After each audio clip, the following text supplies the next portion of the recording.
Welcome to meeting number 141 of the Standing Committee on Transport, Infrastructure and Communities. We begin by acknowledging that we are gathered on the ancestral and unceded territories of the Algonquin and Anishinaabe peoples. I want to express gratitude that we're able to do the important work of this committee on lands that they've stewarded since time immemorial. Before we resume the meeting, I'd like to remind all in-person participants to read the best practices guidelines and the cards on the table. These measures are in place to protect the health and safety of all participants. Today's meeting is taking place in a hybrid format. Pursuant to Standing Order 1082 and the motion adopted by the committee on Thursday, November 21st, 2024, the committee is commencing its study of environmental contamination in the vicinity of the dock of Fort Chipewyan. All witnesses have completed the required connection tests in advance of the meeting. Colleagues, I'd now like to welcome our witnesses today. From the Mikisew Cree First Nation, we have Tammy Tuckero, Councillor, and Lawrence Corduroy, Chief Operating Officer. Welcome to you both. From the Fort Chipewyan Métis Nation, we have Kendrick Cardinal, President of the Board of Directors. Welcome to you, sir. From the Athabasca Chipewyan First Nation, we have Chief Alan Adam. Welcome to you, sir. And as an individual, we have Mandy Alsgaard, Senior Toxicologist, joining us by video conference. Welcome to you as well. We will begin with our opening remarks, for which everyone will have 5 minutes, and for that, we will turn the floor over to Tammy Tuckero. Councillor, the floor is yours. Thank you, Honourable Chair, distinguished members of the committee. Thank you for this opportunity to speak today. Tansei, good day. My name is Tammy Tuckero, Councillor for the Mikisew Cree First Nation from Treaty 8 Territory. I come here representing the voices of community, many of whom have been impacted by an environmental disaster that wasn't made aware for decades. Specifically, I want to address the contamination at the Big Dock in Fort Chipewyan, an issue that was left unchecked by the Federal Crown and contributes to environmental, health, and mental health impacts that continue to affect our people, our children, our grandchildren, and our way of life. To start off, I'd like to read a quote from one of our land users. Why was the community never notified when all along the government knew about this contamination? This is the water we drink, swim, and play in. This dock provides connection to my way of life for survival. Once again, the government failed our First Nation. For years, the critical information about contamination near Big Dock from multiple sources, including a major diesel spill that occurred on Transport Canada property in the 90s. This was a spill that the Federal Crown never reported to us nor cleaned up. The question which keeps on coming back up is, why did the Federal Crown not consult with us on this matter? Instead of notifying us of the spill and remediating this site, we were left in the dark, which unnecessarily exposed us and our children to actively use of a federally classified contaminated site. Our community has elevated rates of rare cancers. This situation undermines our efforts, responsibility to protect our people, and evidences a complete disregard by the Federal Crown to the health and safety of our community. The 2017 report that is referred to is commissioned by Transport Canada, confirms the presence of nickel, arsenic, and hydrocarbons in the groundwater, soil, and sediment around the Big Dock, including the Big Dock itself, levels that exceed safety guidelines that our people are exposed to. This site is not only a commercial site, as mentioned in reports, it is used recreationally by our children and grandchildren for swimming, for fishing, for boat launching, who are all being exposed directly to cancer-causing toxins, again, where we are exposed to many rare cancers in our community, a very small community. On August 24th, we sent a joint letter to the Minister of Transport, which requested action to address the situation. This letter went unanswered for 2 months. This is unacceptable. Not getting answers has created a great deal of panic for our community and caused mental health impacts. The lack of responsiveness is a major setback in our path towards reconciliation as outlined in the TRC. When we finally did receive a response, there was some promise of action, but it's clear that much more needs to be done. The Federal Crown must address not just the environmental hazards, but the mental health impacts this situation has caused. The fear, the anger, the anguish, frustration, all of these things our community feels are evident, and those emotions are compounded by years of neglect over and over.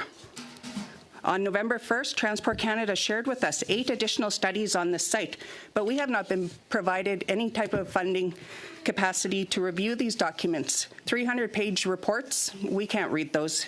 This leaves us again in the dark. How can we make informed decisions about the health and safety of our community when we have been denied the opportunity to review this vital information?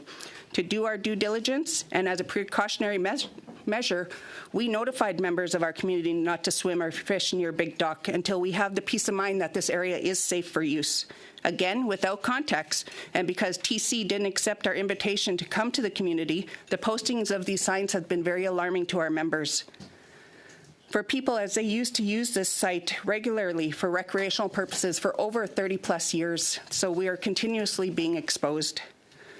What upsets us even more about this case is that Transport Canada was in talks with our community to transfer ownership of the Big Dock to our respective nations, knowing full well that this site was contaminated, and they just wanted to hand this off to us to deal with.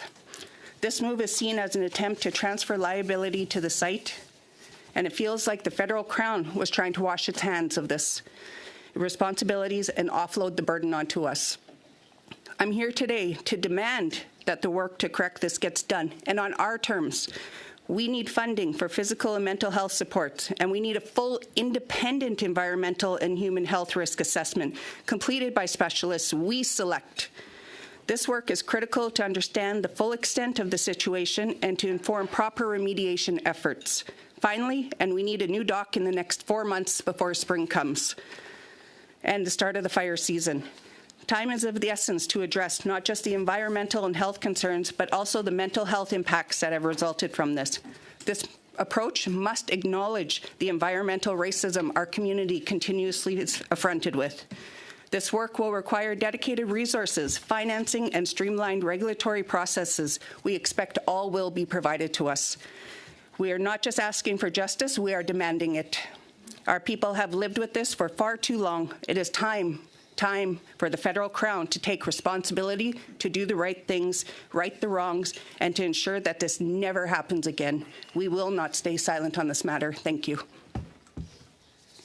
Thank you very much for your opening remarks, Councillor Tuckero. Next, I'll turn the floor over to President Cardinal. The floor is yours, sir. You have 5 minutes for your opening remarks. Tanse kakeogama okomota kayepiek. Naskomten kapepixkuyan anaskisagaw. Kendrick Cardinal and Sigason Niaogomao for Chipewyan Métis Nation. Good day, honorable chair members of the committee. Thank you for the opportunity to speak today. My name is Kendrick Cardinal, and I'm the president of the Fort Chipewyan Métis Nation. I'm here today to share the heavy-hearted impacts that the contamination of the Big Dock in Fort Chipewyan has had on our community, environmentally, physically, and emotionally. The federal government's failure to meaningfully consult with the community of Fort Chipewyan on this matter is an issue over the years has made it even worse, and I want to take the opportunity to explain the scope of the harm we've experienced. The Big Dock has always been an essential part of our lives here in Fort Chipewyan. It's a vital place for us to launch our boats as we head onto the land during the open water season and practice our inherent rights, and it serves as our primary means of escape in emergencies like wildfires.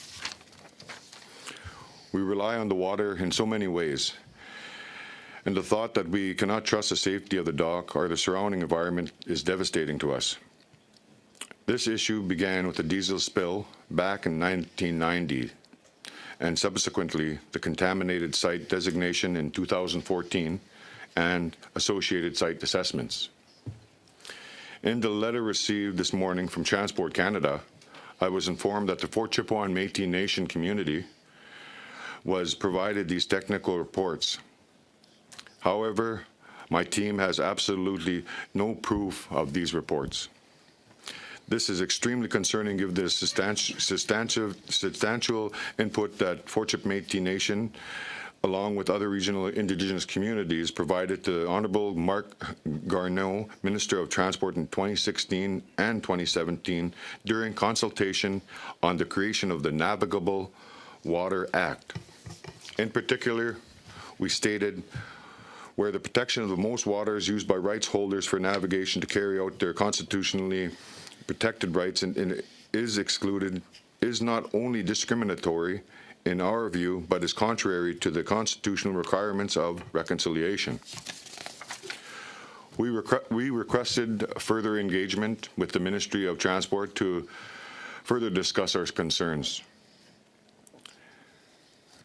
including those related to having our navigation on the relationship with waterways recognized, respected, and protected. That engagement did not occur, and it is clear from the recent events that a better, more meaningful relationship and consultation is needed amongst us. In 2023, we learned just how unprepared we were. During the height of a major wildfire in Fort Chipewyan that threatened our community, many of our members were devastated and turned to the Big Dock as a way to evacuate. Some chose to leave by water if they were able to pull their boats through the mud and into the water, heading to their trap lines where they felt they were to be safe. However, the water levels were so low that the dock could not be used effectively.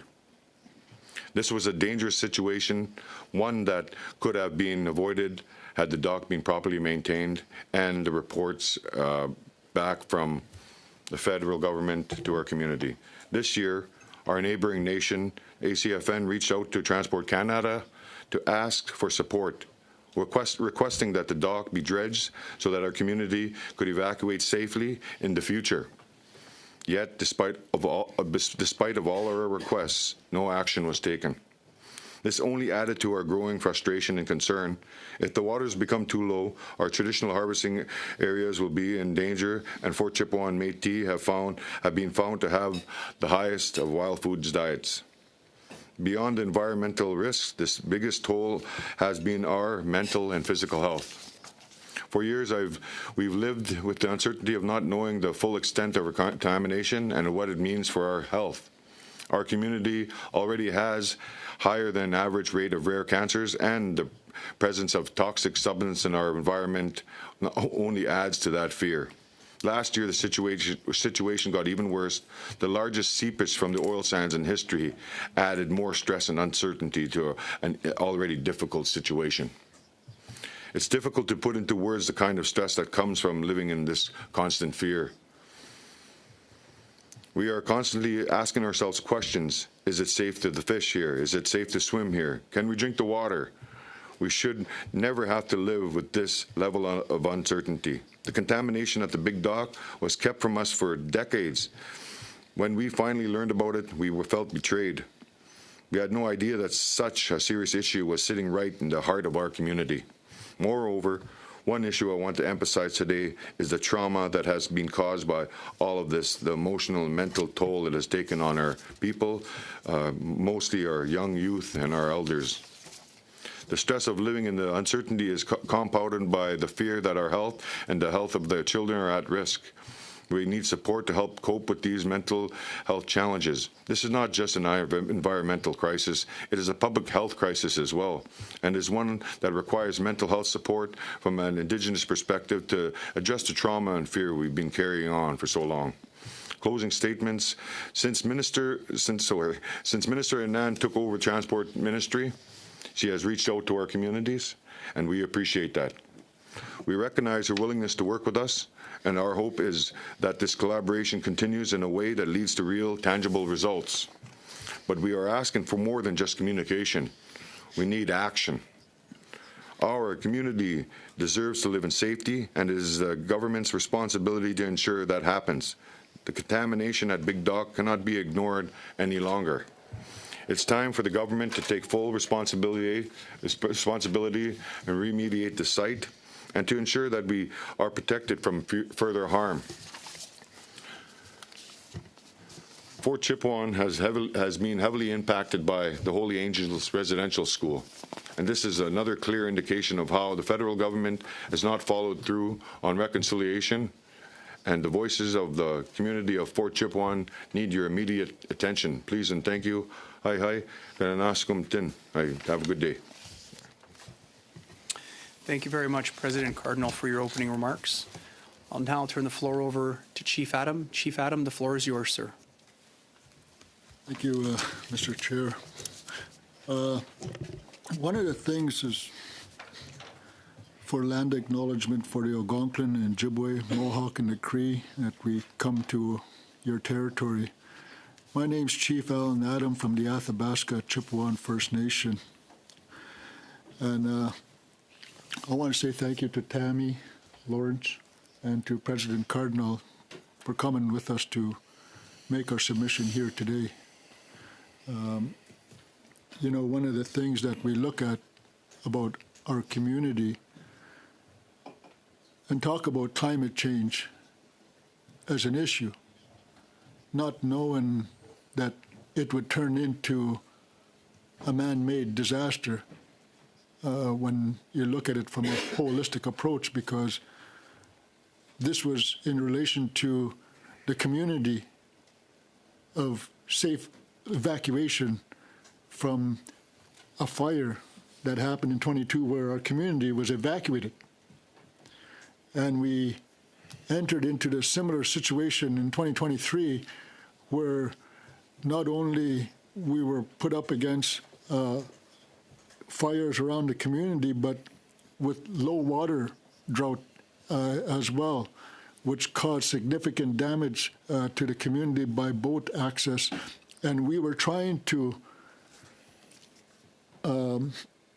fix the problem by asking Transport Canada if they could dredge it so we could have safe passage if we needed to evacuate for an emergency situation. Transport Canada came back and said, no, you cannot do nothing. We went on to said we needed to get this done, and we were going to do it without Transport Canada's advice. After learning the fact that if we were to put any kind of machinery to dredge it out whatsoever, I, as the chief of the Athabasca Chippewa First Nation, would be put in jail. That is the only solution. That Transport Canada sent us a letter stating to the fact that you will be incarcerated and that charges will be laid against you. We have the letter, an email that was sent to us. So this is coming from the bureaucrat system, and this is where we said, okay, we're going to make changes to this, and then we will go through the system. When we went through the system, we hired a contractor. The contractor found the contaminants based on the research that was done through Transport Canada dating back all the way to 1997. How many governments were in power since 1997? Don't look at the fact that it is now the current government of the Trudeau government under the Liberal banner. Both PCs and Liberals had power since then, based on my recollection. I'm not here to point fingers at anybody to say you've done wrong. I'm here to tell you to come and fix the problem that is arise in our community. So maybe the community wouldn't speak about the cancer issues that are causing the effects of people dying constantly in our community with the environmental effects. I've always said this before, that one day our community would be environmental refugees. Thanks to Canada and Transport Canada, alongside with your baby sister or the provincial government of Alberta, we are leading down that path of environmental refugees because we cannot drink contaminated water. You know, every year we see our community members go down to the beach and celebrate with the kids on Canada Day about the celebration about what it is that Canada has to offer to us, not knowing of the disaster that was laid out before us. And yet we watched our kids, adults, all swimming there having fun. Next year, in 2025, knowing that this is all out in the open, you're not going to see one kid on that water. But this has been going on. We can't continue to live down this path when you say that we are one of the G7s of the world. Our water contamination in the community for CHIP is at a third world level when it comes to contaminants. And it's done by industrial movement components that were upstream from us.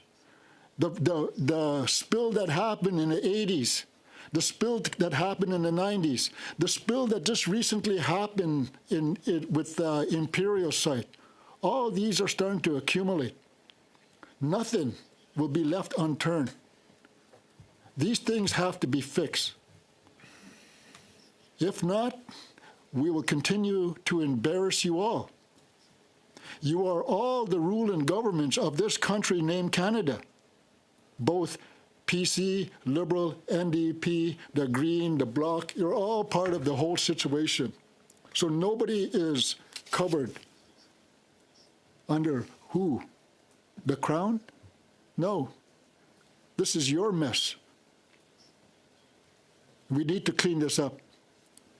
Because I can't stand there and tell our young kids not to go swimming anymore in our beautiful lake. For years, I've swam on the lakes, down by the big dock, down by the forestry dock. I played on the beaches as a kid. In 1997, I was probably just coming 31 years old. I still swam in those areas with my kids. So when is this going to become an issue for the country of Canada to address this as a major issue? Because our community has been speaking on environmental issues on the health concerns since 1992. Our people are contracting rare diseases, rare cancers, autoimmune diseases high in the community. Skin rashes are so high that it's unaccounted for. Kids, we can't even find the right medication for kids for the skin rashes that they have developed today. And what's that from? Is it from contaminated water that's continuing to be out there in the public eye? We need to address this issue, and we need to address this issue immediately. No more pointing fingers at anybody whatsoever. If it's going to cost $25 million to remediate the big dock, fix it up. Then we will take ownership of the big dock like Canada wants us to do, or Transport Canada. They've been lobbying myself ever since 2013. In 2013, it was the Harper government that was in power.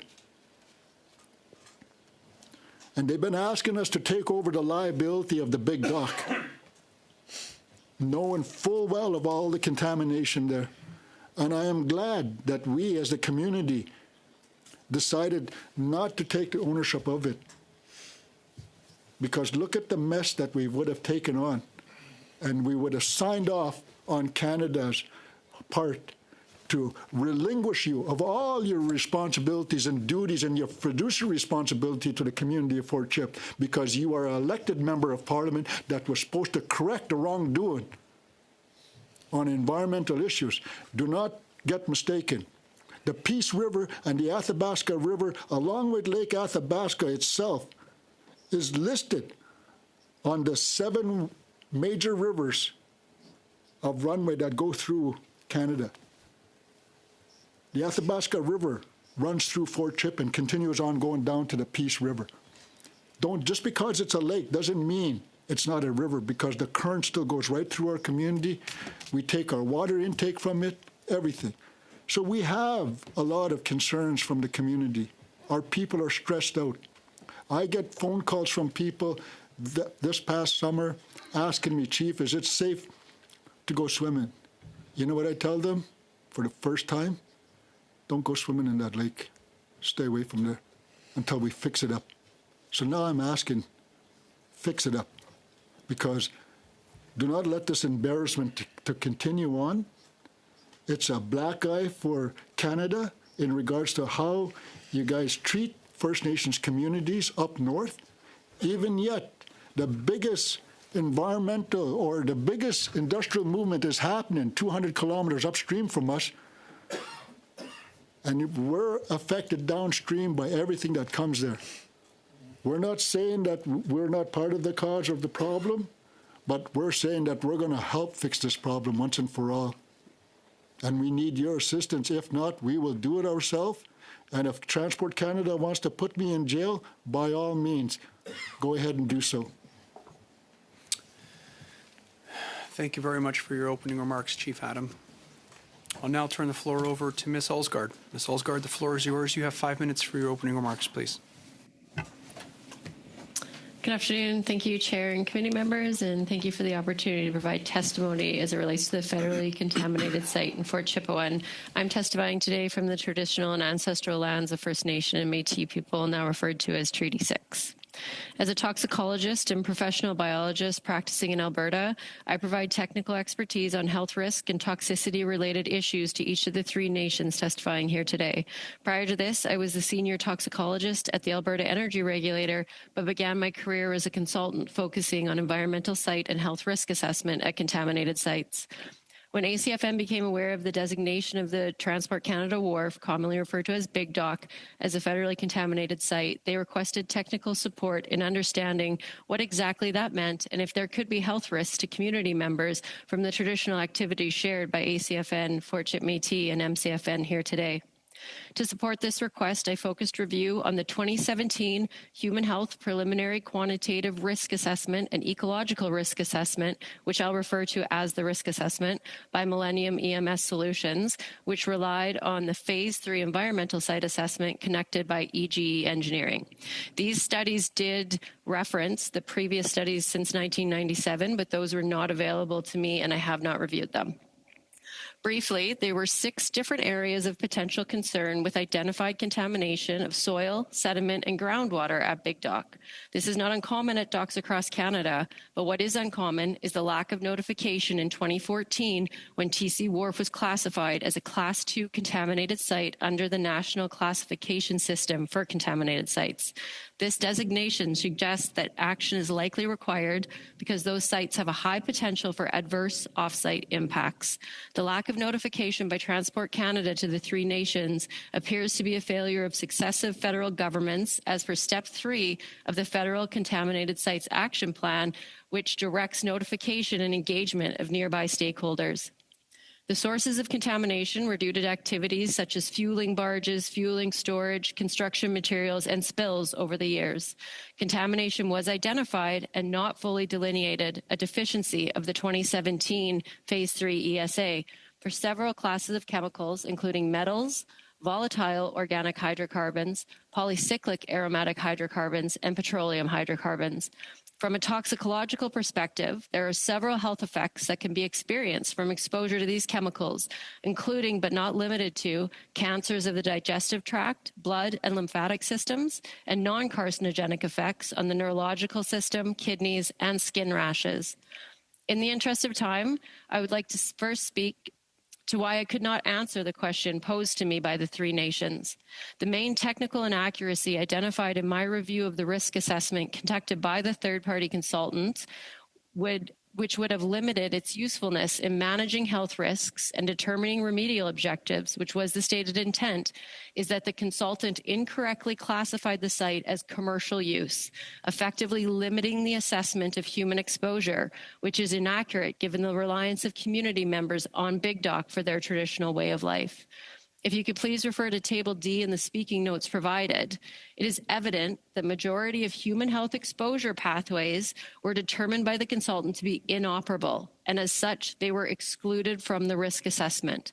This means that the risk assessment did not assess or provide results for potential risks from the ingestion of traditional foods and medicines. This in a northern community with a 91% Indigenous population and well-documented reliance on the land and water for traditional diets. It did not assess the potential risks from contact with contaminated soils or contact with contaminated sediments or the surface water.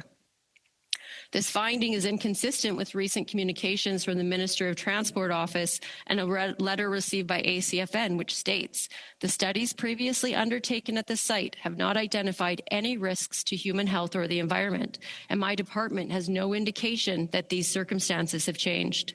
As I have shown here, human health exposure pathways specific to the 3 nations in Fort Chipewyan were not assessed, and the full extent of potential risks to community members from exposure to contamination at the TC Wharf for ingestion of foods and medicines and exposure to contaminated media are unknown.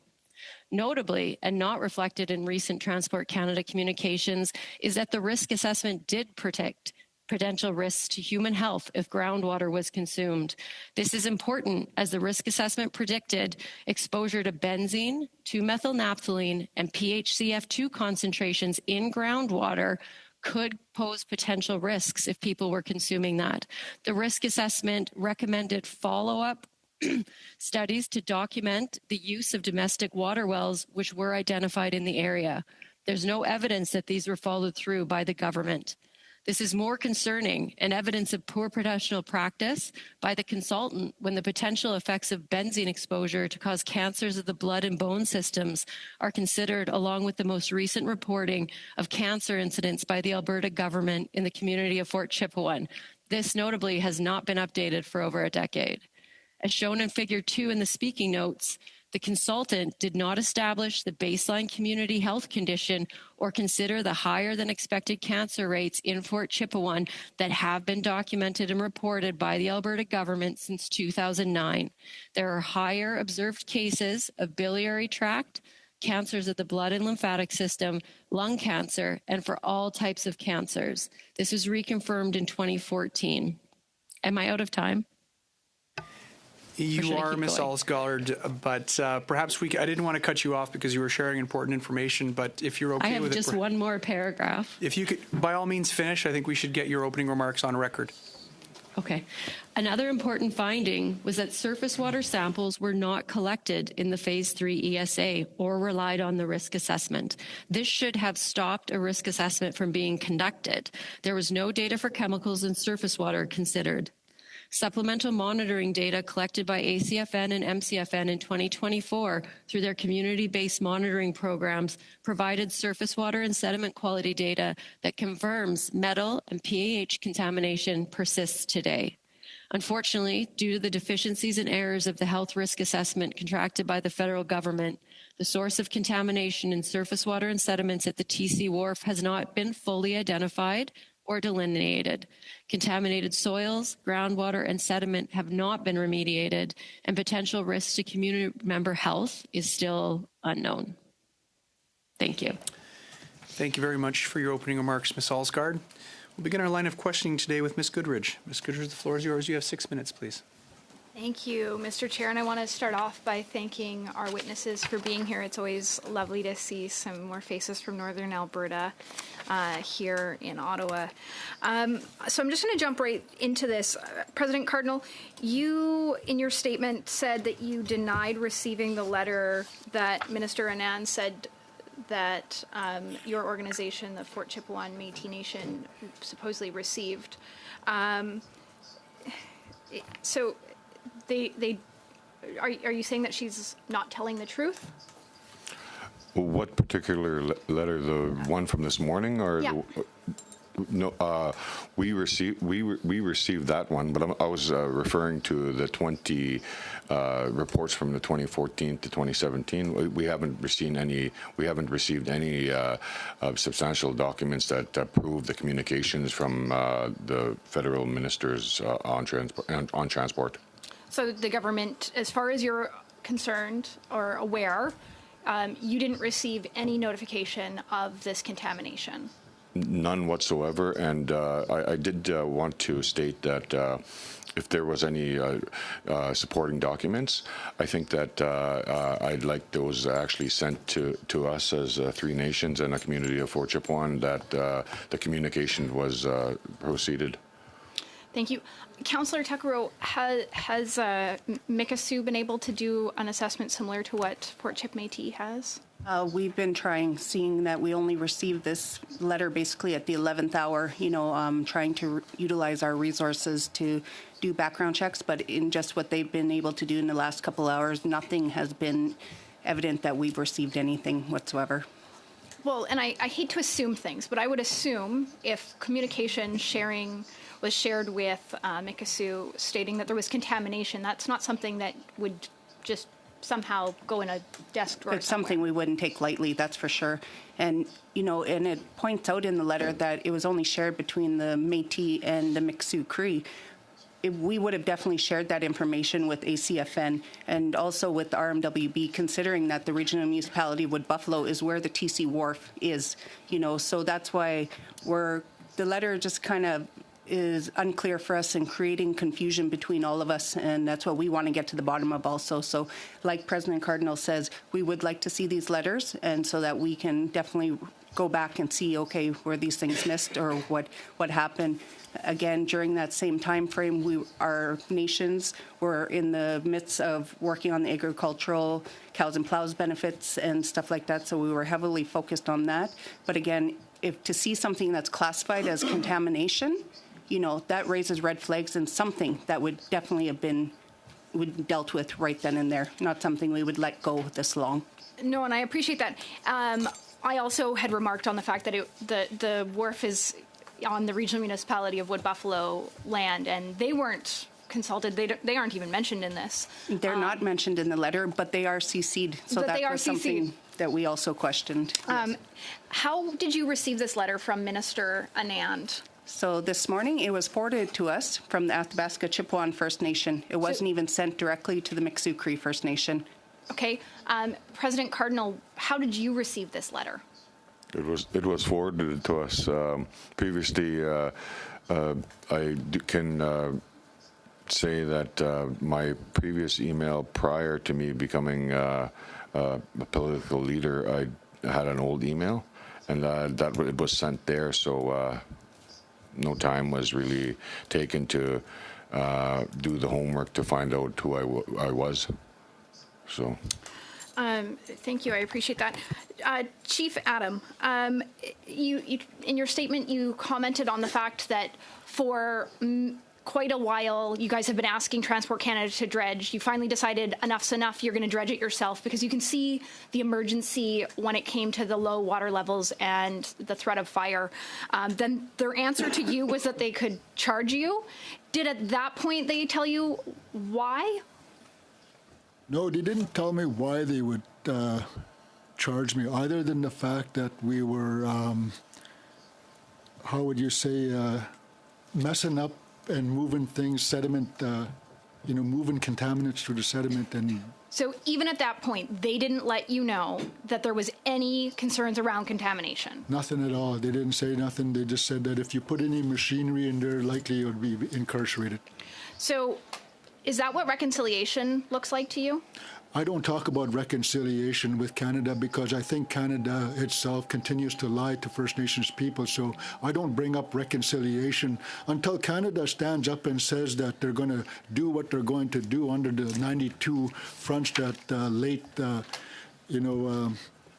Murray St. Clair put in position. Reconciliation doesn't exist on Canada's part because they don't believe in it. So did they give you any kind of answer when you're bringing up the concerns when it comes to emergency preparedness and being able to evacuate people with threat of fire? Did they give you any kind of what their plan was if the dock wasn't accessible and you couldn't fly planes in? Nothing. They just basically said that the community would be at its own because of the situation, and if we had to evacuate, we would follow the same procedure that was done in 2022, where they had multiple aircrafts come into the community. But then you also know from the fact that many people in the community don't like flying whatsoever, and they use transport of outboard motors and everything from the big dock in the community, and it was evident that it was well used when the fire threatened to burn our community in 2022, and that we thought because of 2023 it was going to reoccurrence. We asked Transport Canada to fix the dock up and to dredge it, and that's when all this whole thing came into play. Thank you very much, Chief Adam.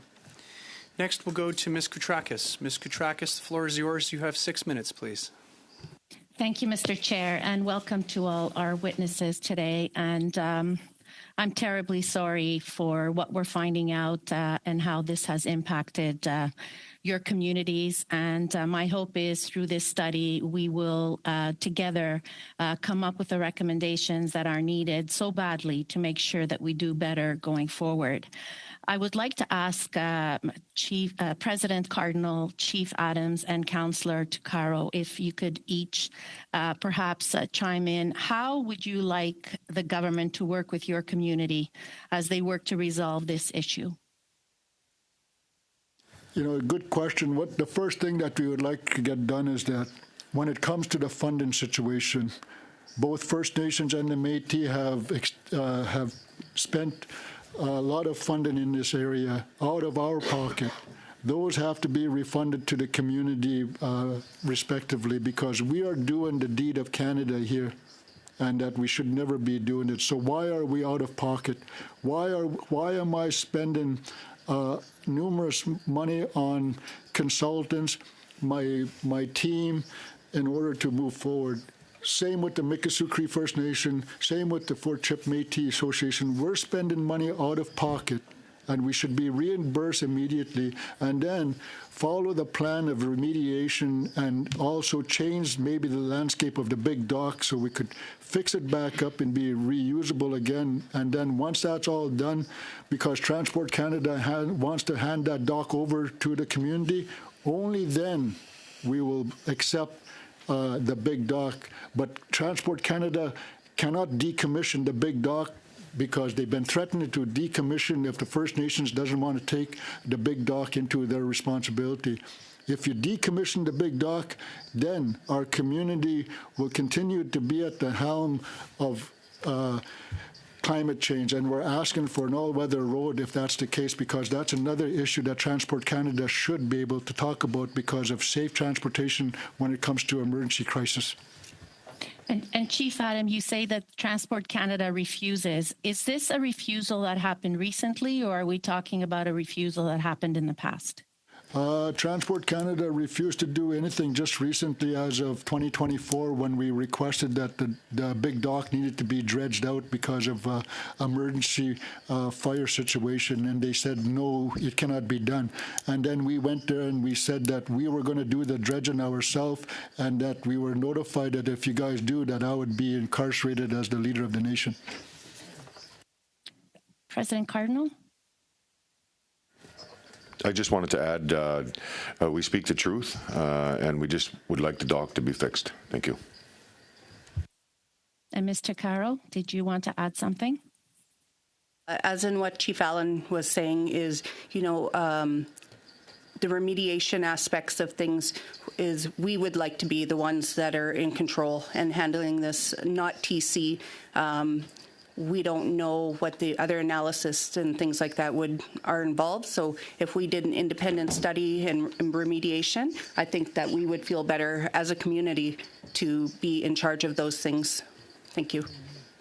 Thank you. Ms. Alsgaard, in your testimony, and I'm sure my colleagues on the committee will agree with me, you mentioned some pretty alarming issues vis-a-vis how the assessment was done at the time. Can you explain to us what was done and how it should have been done? And in your opinion, how could we have done better, either through Transport Canada, who hired this assessment, or the government? I'm just trying to better understand, because it appears that there's a lot of gaps in that assessment. So in your expert and professional opinion, how should these assessments should have been made, and versus how they were made? Thanks. First of all, engaging the people who live in the area. They know how they use the dock and what the exposure pathways are, is what I referred to. So if the consultant or the government had notified the community and engaged them, the risk assessment would have looked fundamentally different. And Health Canada publishes the guidance for how we do health risk assessment in Canada. And within that guidance, it specifically states that you have to engage Indigenous communities because their land use is different than the general Canadian public. And they have different ways of life that could expose them to higher concentrations of contamination. And it recognizes they often live in different and lower socioeconomic conditions than the general public of Canada and have different health status. And all of that is in the guidance. And there's also a supplemental guidance for human health risk assessment for country foods, which would be what we call traditional foods and medicine. So the guidance was all there.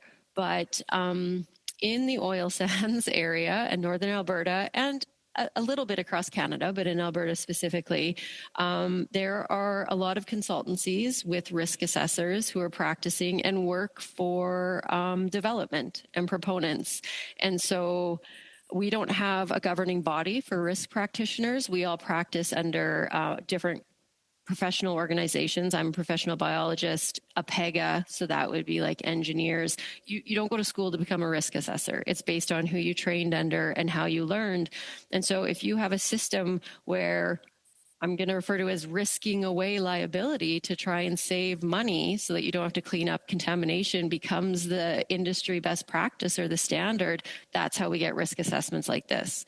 A commercial, like a community use area with a lot of human contact being designated a commercial site. That wouldn't have happened if you had talked to anyone in this room or engaged anyone, and it would have looked fundamentally different. So I'm not saying a different consultant needed to do it, but if direction had been provided and people had been engaged, the consultant wouldn't have kind of been able to go out on their own. And I don't have any indication of what Transport Canada guidance was given to the consultant. But again, shocking to me that a federal department wouldn't have understood the use of Big Dock in Fort Chipewyan. Thank you. Thank you, Ms. Katrakis, and thank you, Ms. Alsgaard. Prochainement, nous avons M. Barcelo-Duval, mais avant que je passe la parole à M. Barcelo. Mr. Barcelo-Duval, you're next. In French. If you are unable to understand French, we have simultaneous translation, so I would invite you to use the earpieces. And within 10 to 15 seconds, if you haven't received that simultaneous translation, please advise me, and I'll ensure that it's working for you. Okay? Mr. Barcelo-Duval, la parole est à vous. Mr. Barcelo-Duval, you have the floor. Thank you, Chair. I'd like to welcome our witnesses. I think it is absolutely essential that you're here, that you're heard in Ottawa, vis-a-vis your experiences. I think it must have been more than frustrating, but very worrisome as well. I know that if I had swum in those waters, if my children were there, no doubt my reaction would have been exactly the same as yours. To date, it's been mentioned that Transport Canada did not inform your organizations that the site was contaminated. But what about the Wood Buffalo municipality? Was it informed?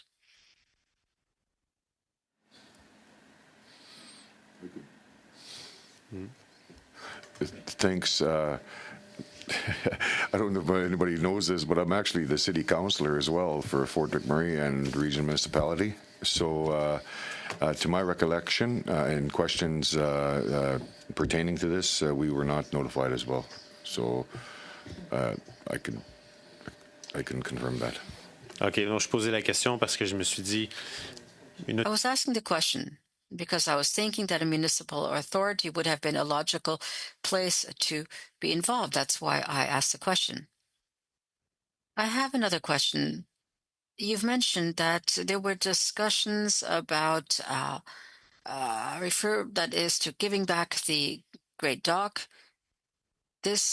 Who was supposed to take responsibility for the dock? Was it one of the First Nations? Was it a municipality? As well, was there some kind of viability agreement regarding the dock? In other words, to refurbish it and to redo it? Or was it an idea where one would simply take the dock and as it was?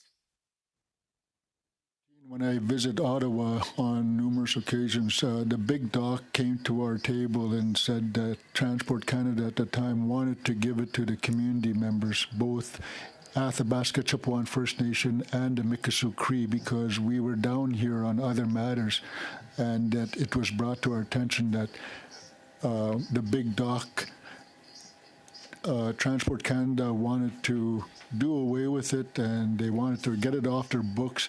But in order to do so, they asked the First Nations if they wanted to take the responsibility and the liability of the Big Dock, and they were going to give us $25 million on top to fix up the dock, to use it, in accordance to making sure that everything is going, and that from there on in, it would be up to the community to fix the dock going forward. But we, by choice, we said no. That's Transport Canada's position, and that's why Transport Canada still has it today. And we're telling them, you're not going to get rid of that dock as long as emergency situations arise from it, and that it's our way out of the community. Merci. Puis je comprends que votre... Thank you. And I understand your frustrations and your concerns. So I take it that this is linked to the situation of the dock that we're speaking about today in this meeting. But I also take it that there are some major concerns linked to the notion that millions of liters of contaminated water flew out of a reservoir from the oil sands. So, do you have a feeling that you're a little bit surrounded as a community from all sides? And in terms of the dock, well, how could I express this? So, to what extent does the dock represent a major threat if there is a spill, or vis-a-vis the threat that is posed by these contaminated water and oil sands reservoirs? Mr. Vice Chair, if you had not mentioned or heard my colleague Tammy speak about the issue about if nothing was done, the community uses it. The community uses that big dock every day, 8 months out of a year when there is water. No matter what it is, even on a windy day when you can't put a boat on on the dock itself, people will go down to the dock to look at the big lake. Kids would constantly swim at the big dock. When your Minister of Environment and colleague, Minister Guilbeault, came to Fort Chip back in when? August.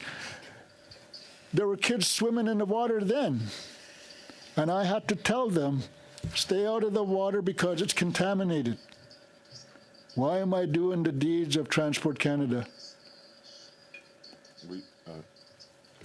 I wanted to add, thank you, Vice Chair.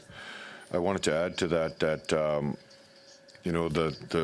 effects of upstream activity as well as contamination down at our big dock just proves about Chief Adams' statements prior and previous comments, and it just shows the surrounding contaminants and environmental racism that's happening in our community, and how much communication and collaboration is being done to nullify the destruction of our homelands. And not only that, though, just taken away from our cultural heritage, the impacts that the oil sands as well as the contamination at the docks have administered to our community. It took away the cultural aspect in going and fishing. Fishing was a very, very big piece of our community in Fort Chipewyan. It was the heart of the Peace Athabasca Delta. The pioneers were there, and it really impacted our community. So not only is this another addition to the impacts of how our community is struggling, but it just goes to show it's really heavy in our hearts. So thanks. Je comprends que la vie quotidienne des... Malheureusement, M. Barcelona, il vous reste plus de temps. OK. I'm afraid you're out of time, Mr. Barcelo Duval. Mr. Bachrach, the floor is yours. You have 6 minutes, please. Thank you, Mr. Chair, and thank you to our witnesses for being here today. This must be an infuriating situation, and listening to your opening statements, I can only imagine what it would be like to know that this contamination exists, that your communities are exposed to it on a daily basis, and that the government has known about this for a long time and didn't tell you. And, you know, I know this is the conversations about the divestment of the dock have been going on since 2013. This issue really hit the news at the beginning of October, I believe, to the point where Minister Anand, early in her new mandate as a Minister of Transport, flew to the community to discuss it. She hasn't been to the community. Sorry if I got that right. The previous minister has been to the community. Okay, my mistake. A telephone call. Okay, there was a meeting with the minister. Obviously, the government is all of a sudden, taking this issue seriously because it represents a risk to them. Now, today, hours before this hearing, you receive a letter from the minister's office essentially saying that they sent you the information a long time ago, and that the information, the reports show that there isn't a risk to human health in your community. How did it feel to receive that letter, and what do you make of the timing, the fact that this letter was sent to you hours before this hearing today in Parliament? It felt like a kick in the gut, for sure. You know, just trying to. It just felt like it was they're creating confusion amongst us and trying to create diversion away from themselves and to create chaos between the three of us nations. You know, we just we come here together because this is about our community, you know, and that's the main thing. It's about our community of Fort Chipewyan, and the three of us together is stronger than just one. And so if they're going to create this gap or whatever you want to call it between the three of us, it's not going to work. We're here and we're fighting our case, and we hope that you guys can hear and understand, like you said, our frustrations and our communities. Thank you. Yeah, thank you. Chief Adam, it's notable that your nation is excluded from the list of nations that were apparently notified. What do you make of that? Maybe we're excluded from everything because nobody wants to hear us. The fact remains that how information is being shared out to both the Métis and the Mikisew Cree First Nation about all of the information given to them, but it wasn't given to us.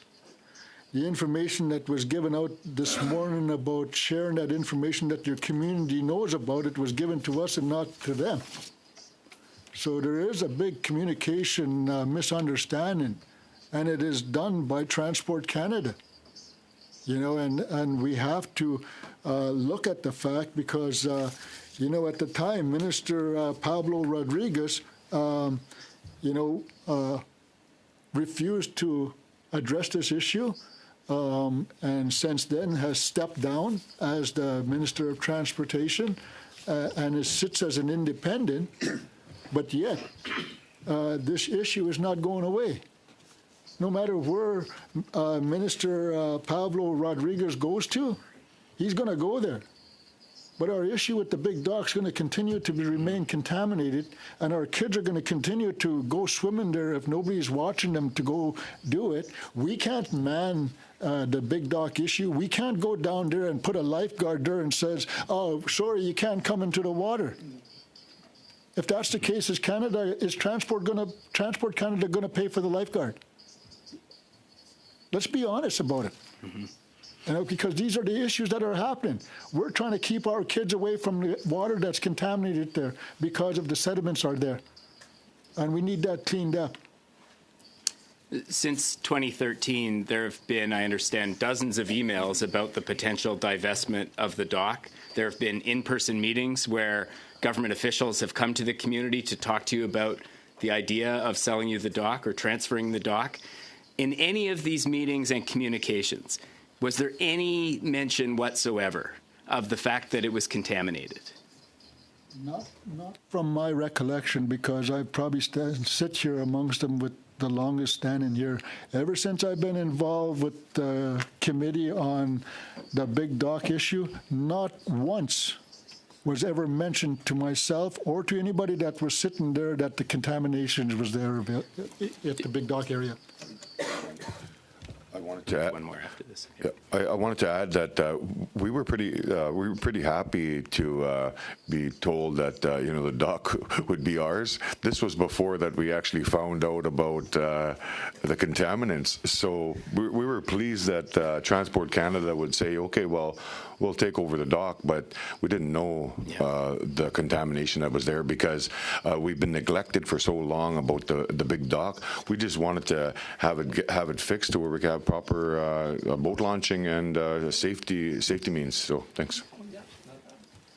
Mr. Chair, you're going to give me 20 more seconds? I'll give you 20 more seconds, Okay. Mr. Backrack. Yeah.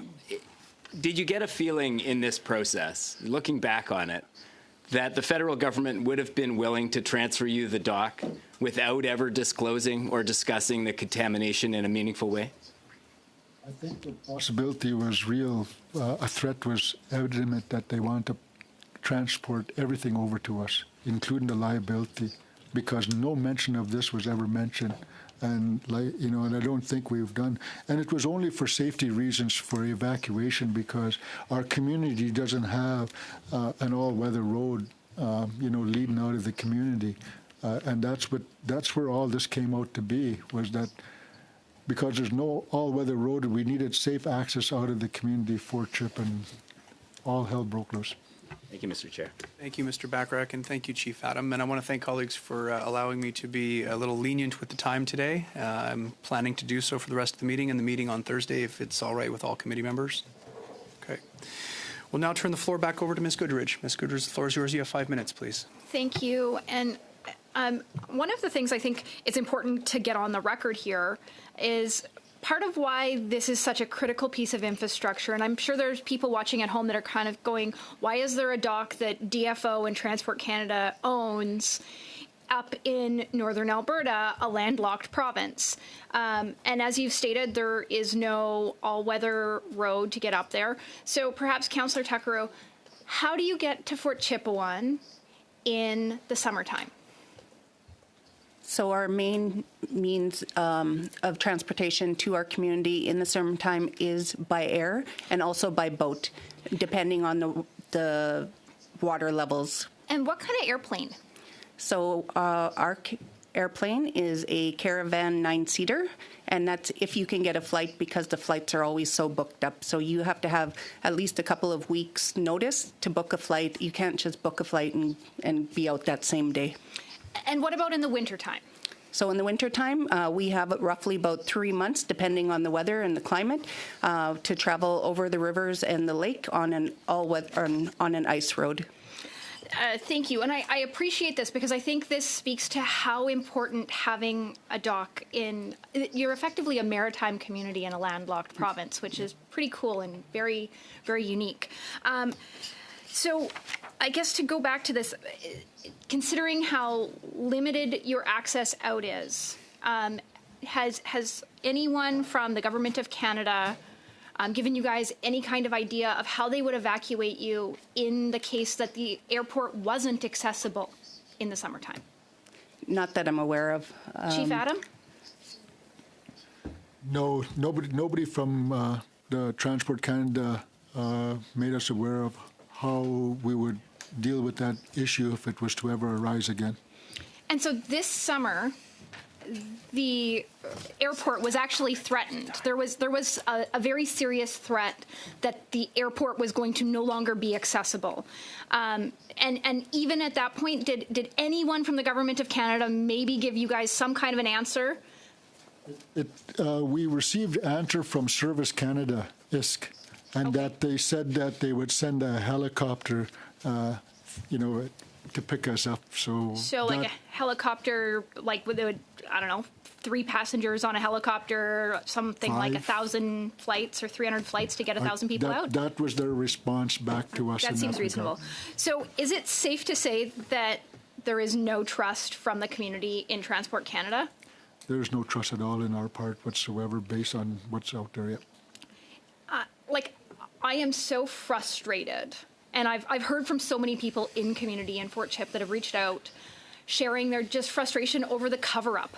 It's that they feel like the government lied to them in not giving them that information, that they would have had their children swim at a different part in the lake.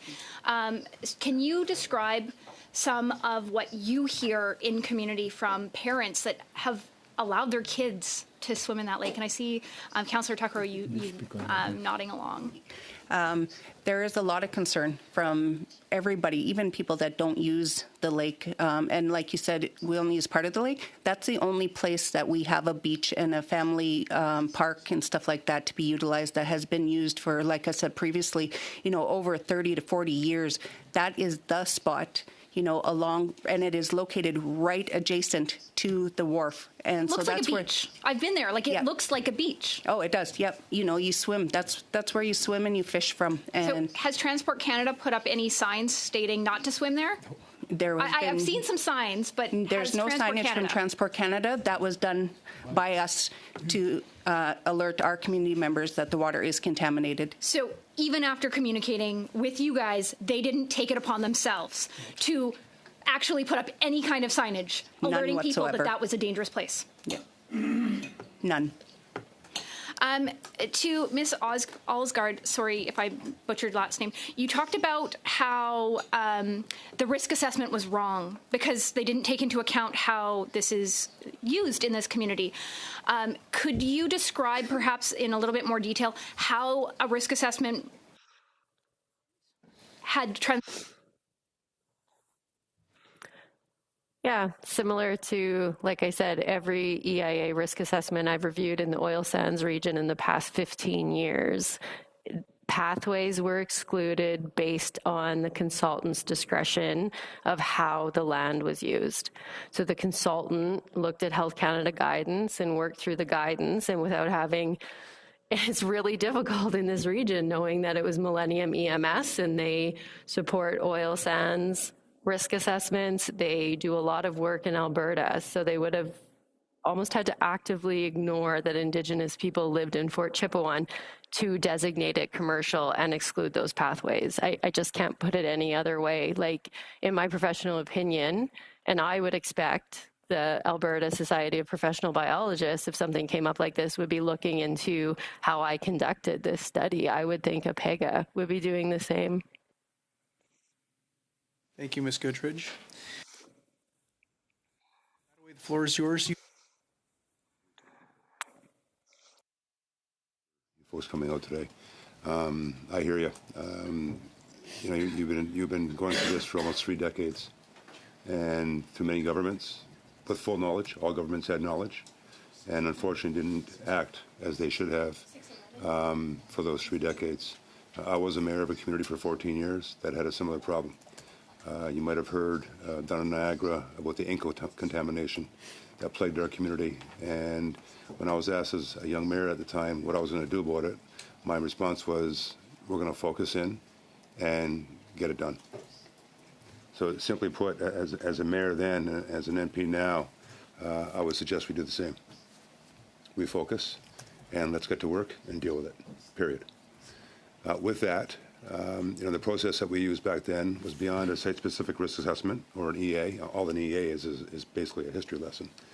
So we got a bit more granular and went into a site-specific risk assessment, but it was so big of a plume area, and there was so little knowledge in the science of the CFCs that were recognized that we did a community-based risk assessment, and this might be the case in your community, where it takes everything into consideration. It takes human health into consideration. It takes phytotoxicology into consideration. It takes everything from plant to water to every possible element that might be affected by the CFCs that are recognized. It takes into consideration.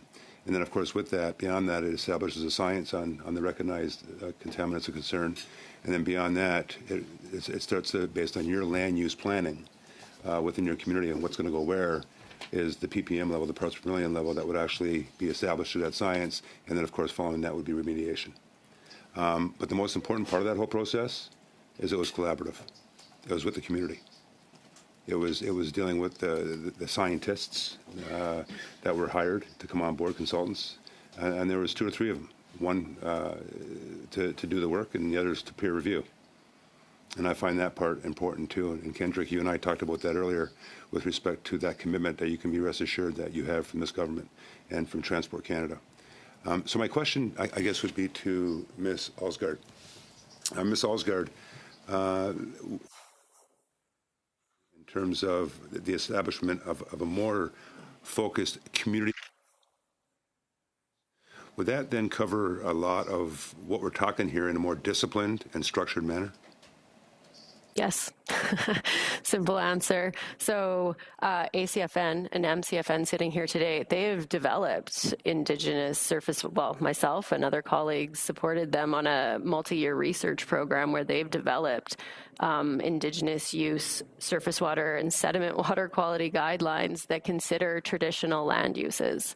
So medicinal plant use, consumption of water from any water body in the Athabasca region. Fort Chipewyan Métis, my work through them, we're developing integrated environmental human health risk assessment methods and establishing guidelines for medicinal foods. So these 3 communities together are so advanced in how they've used science and braided it with their knowledge or informed science to move it forward in the region through interactions with consultants like me, governments, industry. That's what I said. It's just shocking to me that a risk assessment could happen in the region like this, and it doesn't need to going forward. The methods are established. We know how to do collaborative, community-led research that these communities can lead. And so I was a bit taken aback in the minister's letter when they said that they had already hired a consultant.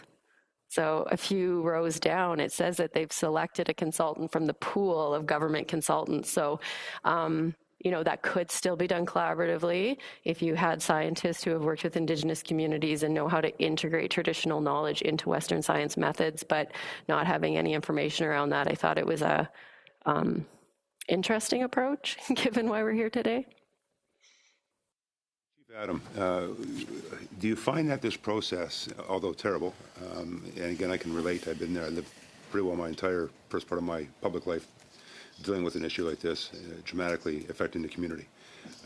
With that, do you think, as bad as that may be, some of the good things that can come out of this is leveraging the process to, for example, establish an emergency measures plan, to establish economic development possibilities and opportunities with respect to where you're located, the dock, and other infrastructure that can be put in place, recognizing, of course, what then would be beneficial to the community based on the resources that you have available to you? I think dealing with the issue of, retrofying the dock and cleaning it up and hand it over to the community would do a lot better with it and understand. You got to remember the dock was designed in order for the sediment to come in, because it creates an eddy itself, and anybody that's familiar with water, when an eddy starts to create, goes like this, all the sediment starts to go inside there, and that's what we collect over the years, along with boating issues, contaminants from a barge that was left unattended in Transport Canada knew about it. It leaked in the area itself for a number of years, and what I don't understand is this: if Transport Canada was so adamant about giving us the dock and turning over the liability risk to us, why couldn't they just build us a permanent road, which is only 32 miles of construction, and we would have access out of Fort Chip? Okay. Well, thanks, Chief. And we do have the minister coming here next meeting. I don't want to speak for her, but she's going to have a lot to say, I would assume, and I would expect. But with that, you can be rest assured that, like I said, let's get to work. Thank you very much, Mr. Badaway. Prochainement, nous avons Mr. Barcel-Duval. À vous la parole. Over to Mr. Barcel-Duval. Over to you, sir. Thank you, Mr. Chair. You just mentioned a moment ago that you received or that correspondence finally reached you from the Transport Canada this morning. And obviously, we all find this quite strange that it arrived today on the day of this hearing, and you did not all receive the correspondence the same way, and not everyone. And committee members did not receive a copy of this correspondence. So it's a bit difficult for us to comment on this or to discuss the content of this correspondence since we don't have it. Would it be possible for you or to provide us with a copy of that correspondence before the minister appears before the committee? That way we can question her this coming Thursday on that correspondence. We have a copy of it right here.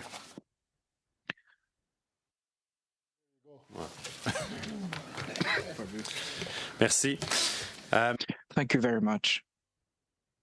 The other question that I would have for you is, if I understand you well, unless I'm mistaken, the reason why the dock is contaminated is because a barge that belonged to Transport Canada was abandoned on the site for several years. Could you maybe describe the circumstances leading to this contamination? We also have the contaminants concerns, and we also have the health environmental concerns here written to that letter as well.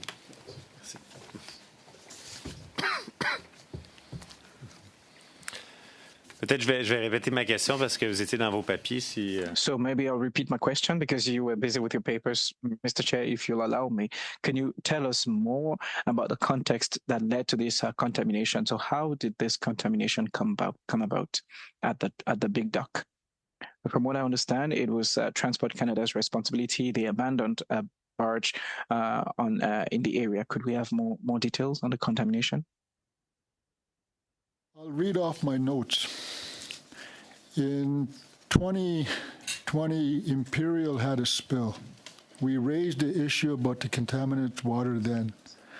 In 2022, we were evacuated from the community because of a wildfire. We used boats and planes. The boats at the time, we had a hard time evacuating people.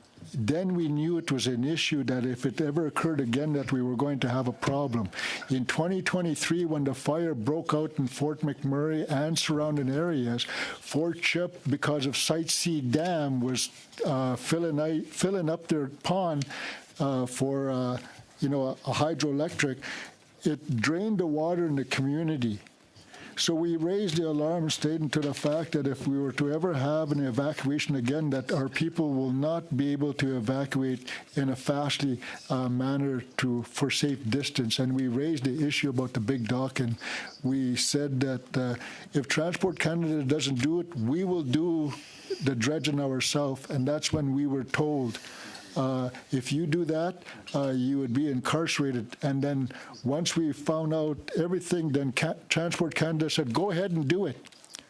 So then when we were given permission to do it, then we hired a contractor. Then when we hired the contractor, that's when we found out that all the studies were done, and they said they couldn't touch it because there was too much contaminants there. Okay. Merci. Merci beaucoup, Mr. Barcelou-Duval. Next, we'll go to Mr. Bachrach. Mr. Bachrach. Thank you, Mr. Barcelou-Duval. The reports that the government did eventually produce showed that contaminants like arsenic, nickel, benzene, and hydrocarbons were present on the site, and these are known to cause all sorts of medical conditions, as you know, including cancer, liver failure, autoimmune diseases, leukemia, and keratosis. Could you speak to whether people in your communities have died from these conditions that are linked to the specific contaminants that were found at the Big Dock site? I don't even have a number, but I'm going to say that at least 90% of the people that have passed away in our community for as long as I know, have had some sort of illness that would be linked to this. If I'm, to be honest, none of our things. We have the odd suicide or old age or something, but majority of the people, and it ranges in age from children to elders of the people who are passing away. Yes. On that note alone, my father-in-law passed away from an aggressive cancer. I came to speak on the committee about a year ago on the Imperial file. Since then, he has passed on within 6 months of knowing that he was infested with cancer. But the fact remains, my dad too was also passed away from stomach cancer. It's a known occurrence, and it's hard to see this as parents. And to see your parents, pass on before this, and looking at your grandchildren and looking at all the autoimmune diseases that they have, not knowing where it's coming from is stressful enough for us. We just want to correct the problem. I'd just like to add, too, that the reason I'm here and the reason Chief Billy Joe Tuckrow is not with us is that his mother has been recently diagnosed with terminal brain cancer, and she's in the final weeks of her life, and he needed to stay home to be with her. And, right there, that just brings it so much closer to home. And, well, it is for all of us. It's close to home for all of us in every aspect. Yeah. Thank you. I wanted to add real quick. That's why it's very, very important that we advocate for Minister Guilbeault to conduct the health study that he said that he's going to do. So I get the assistance from the parties involved here that make sure that that's followed through. Thanks. Mr. Chair, are we going to get one more round? Okay, that's fine. I'll leave it at that. And thank you for that response. And yeah, I'm really sorry to hear about those instances in the community. I know it's something that our committees have heard before, but it must be absolutely devastating. Thank you very much, Mr. Mr. Chair. Bachrach. Next, we'll go to Mr. Lawrence. Mr. Lawrence, the floor is yours, sir. You have 5 minutes. Thank you very much, and I would like to thank you all for your testimony, and also know that all our thoughts and prayers, but more importantly, I'm hopeful we can have action so that we don't have needless deaths from cancer otherwise for the peoples of your First Nations.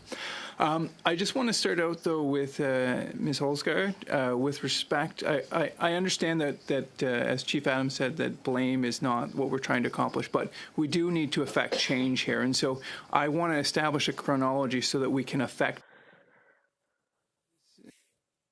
I believe you said as part of the environmental assessment, there is an obligation, if I'm not saying it too strongly, please correct me if I am, of notification, and that should have occurred on or before 2017. Yeah, I don't know if I call it an obligation, but it's stage 3 in the Federal Contaminant Sites Action Plan guidance that you notify and engage stakeholders around known or documented contamination at a federally contaminated site. So I would probably call it guidance. And then I only reviewed the 2017 studies. We didn't have access to the previous ones or funds for that. And in those studies, it appears to me that it was designated a contaminated site in 2014. So whoever the government of the day was in 2014 would have had the responsibility to notify the stakeholders. And I will just say, well, no, I'll leave it. See if I get a question about health effects. To the chiefs and the president, were you or Métis peoples notified any time before or on or before 2017 of the potential contamination of the Big Dock? Once again, no, we weren't notified. We do know that the bulk fuel spill, the sunken tugboat, Imperial spill, gas and oil from other boats, and uranium transfer. That stuff all happened at this Big Dock, and Transport Canada is pretty aware of it. I think no more testing. We don't want no more testing. We all know the truth. The TRC, let's act on it. Let's collaborate on scheduling. That's all I can say right now. Thank you very much, President Cardinal. I do appreciate that. I brought a motion asking for the document production or the production of documents on October the 3rd, requesting documentation with respect to the contamination of Big Dock from Transport Canada. That motion has now been outstanding for over a month. And we have not received those documents from Transport Canada. I would like UC to bring a second motion with a simple amendment of adding a deadline of December 14th. And I'll tell you why. It's because if they don't get those documents, they can expect to get their asses hauled up here in front of Parliament and explain why the hell they haven't produced these documents. So do I have UC for that? I'm going to go around the table, see if we have UC. Mr. Lawrence is asking for UC to produce the documents that he requested by December 14th. Okay, two things. Yeah. One, if I recall, the motion said going back to 2017, correct? The motion said going back to 2017. Okay. I would like it to go back even further than that. And secondly, with that said, I'm not sure the department, because of translation and everything, can actually get the documents until later on. So. It's 2 months, and this is the answer. Hold on, everyone. Let's make sure that we I have didn't the realize floor and we you're were in debate recognized right by now. the chair if we're in debate. If we are talking, there's a motion put forward by the vice chair, Mr. Lawrence, to have UC.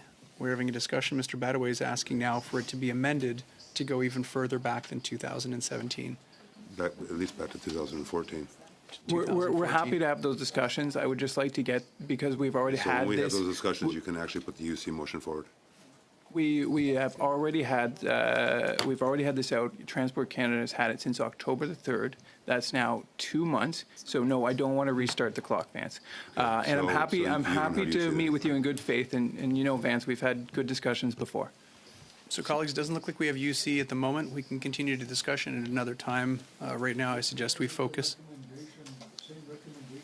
Transport Canada gave to us that your colleague had mentioned that they want this report done within 2 months, and if it's not concluded in 2 months, maybe it's time to incarcerate some people of the wrongdoing. Thank you very much, Chief Adam. So I'll turn the floor back over to you, sir. We have 1 minute and 30 seconds left. Thank you very much. Thank you very much, Chair. That's disappointing, as I'm sure those documents would be quite revealing. And so just to be clear, and I know my colleague already talked about this, but we now have had contamination established at least since 2014, and probably before then, and we've not. You've not received any sort of notification or otherwise in terms of to the general community signage or otherwise. And so if not for your excellent work, we would still have children running in there to swim. We would still have individuals trying to catch fish. And if not for your work, because Transport Canada still has not gotten to work.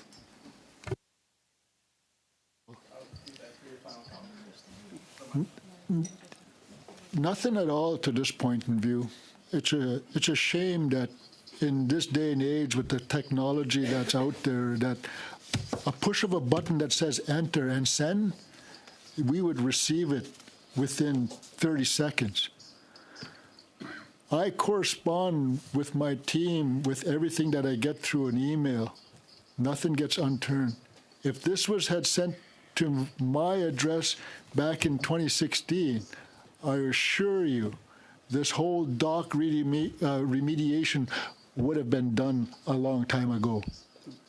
But unfortunately, it's not. Thank you very much, Chief Adam.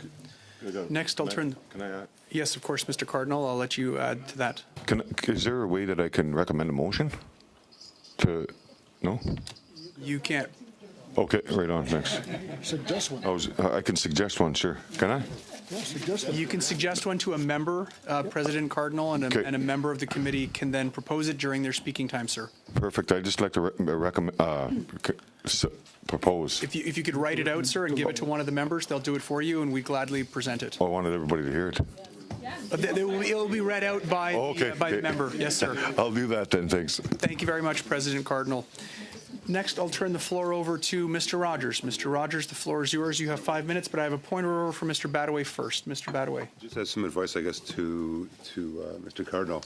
If you add it into one of your answers or even your comments, it automatically goes as a part of your testimony to the analysts.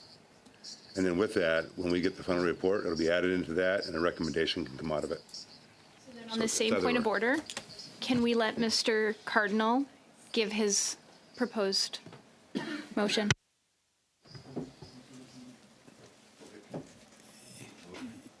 We'll turn your mic on, sir. If we can just turn on President Cardinal's microphone. Okay, your microphone's on, sir, and you can turn it into the form of a suggestion to the chair. The analyst will write it down that we'll use when we're analyzing all that was said during the testimony, sir. Okay, thank you very much, Mr. Chair. May I recommend a motion of $25 million be allocated for the remediation of the Big Dock Wharf in Fort Chipewyan and constant funding agreement for the next 50 years to be able to maintain the dock by the Three Nations. Thank you very much. That's now on the record, and it's something that the analysts heard. Thank you, sir. I'll turn the floor over to you now, Mr. Rogers.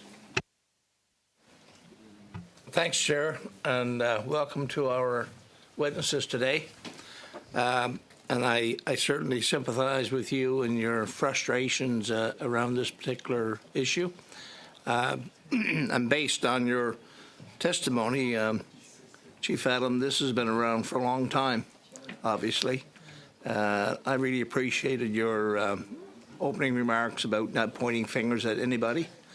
This has been successive governments doing this. and that really what you're here for today is to get find a solution to the problem. And I think that's what we want as well.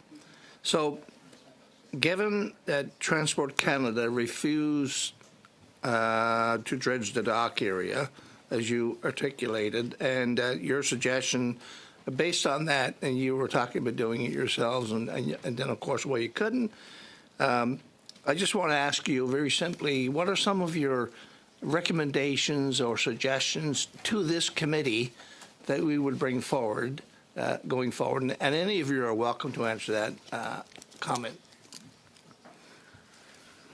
I'm glad you mentioned about the recommendations, because we do have some recommendations for you to take forward. What we recommend to Transport Canada is that you share all studies of the report on the big dock that have not been kept from us. If there's more, send it to us. Come to our community to address to our citizens and apologize to them about what has happened over the years. Prepare a work plan to remediate the environment contaminations of the big dock. This is to be informed by the new environmental study conducted by the Three Nations of Fort Chipewyan that use Indigenous criteria for human health and environmental risk assessment. This test must include the entire waterfront in and around the Big Dock area. That means not only the Big Dock, but on the outside of it as well, for our environmental risk assessment. To test as the extent of the contamination was never defined in the 2017 study. It only said for commercial use. It was never used for recreational or community use. It was only based on the fact that transport used it for commercial. So we want to know, is there what kind of health study, and that because our kids have been playing in there ever since then. And it says that if you start mixing up the sediments, it's going to be more harmful to human health than it is being left undisturbed. Redesign and repair the big dock so it's suitable for recreation and commercial traffic, as well as for emergency egress passage, meaning that we will have safe access if in and out of the community if emergency situation was there, and also to have recreational for our kids to swim in that area, because not everybody's going to control their kids. Immediate testing of all drinking water wells impacted area highlighted in the 2017 report that have said to be in jeopardy of the contamination. 6, install signage of Transport Canada property notifying residents of the risk posed by swimming, fishing, or harvesting. Why did we as the community have to put up the signage for Transport Canada stating to the fact that this water is contaminated? You should have done that itself. Dredge the harbor and the channel in Lake Athabasca so it's suitable for safe for marine traffic, meaning that if we had to use it to get out of the community in an emergency situation, we would be able to do so.